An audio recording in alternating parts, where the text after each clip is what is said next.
कहानी की शुरुआत होती है सतपुड़ा के जंगल, जहां लोगों का मानना था वहां एक खबीस रहता है जो वहां आने वाले लोगों को गायब कर देता है।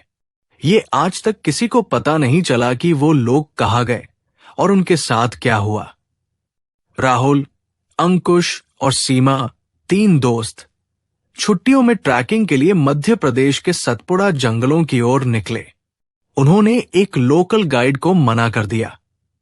गाइड बोला, उस हिस्से में मत जाना जहां पेड़ खुद ब खुद हिलते हैं।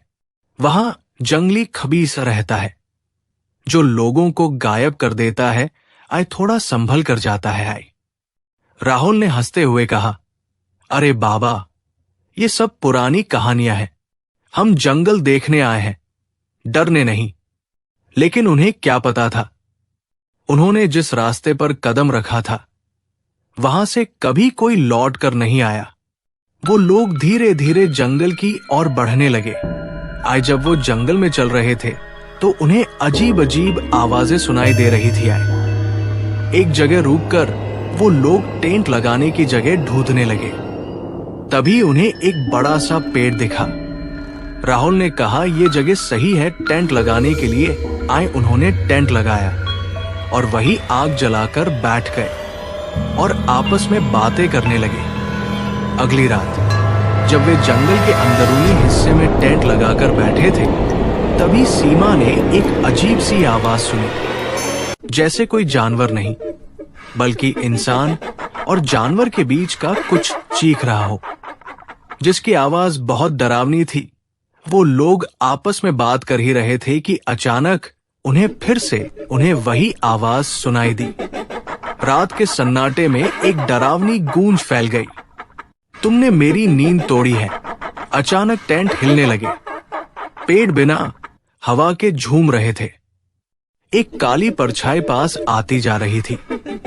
लंबा शरीर, उल्टी गर्दन और लाल आंखें। वो जंगली खबीस था। राहुल चिल्लाया, भागो। तीनों अंधेरे जंगल में भागने लगे। लेकिन जंगल बदल गया था। रास्ते मिट चुके थे। हर पेड़ एक जैसा लग रहा था और हर जगह से वही आवाज आ रही थी। उन लोगों को समझ नहीं आ रहा था कि वो कहां जाए। तभी एक आवाज सुनाई दी, अब तुम मेरी दुनिया में हो। सीमा सबसे पीछे रह गई। जब राहुल और अंकुश पीछे मुड़े, सीमा गायब थी। केवल उसके जूते पड़े थे और एक लाल निशान जमीन पर खिंचा हुआ। उन दोनों की हालत खराब हो चुकी थी। फिर भी वो उठे और फिर से भागने लगे। डर से उनकी हालत खराब हो चुकी थी। अंकुश भी कुछ ही देर बाद गुम हो गया।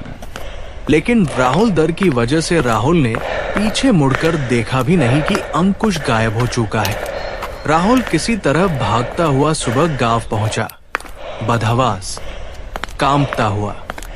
उसकी हालत बिल्कुल खराब हो चुकी थी। उसने बस एक बात कही, जंगल में कोई इंसान नहीं रहता, वहां खबीस राज करता है। अब वो जंगल खाली नहीं होता। जो भी वहां जाता है उसके आने की खबर मिलती है, लेकिन वापस लौटने की नहीं।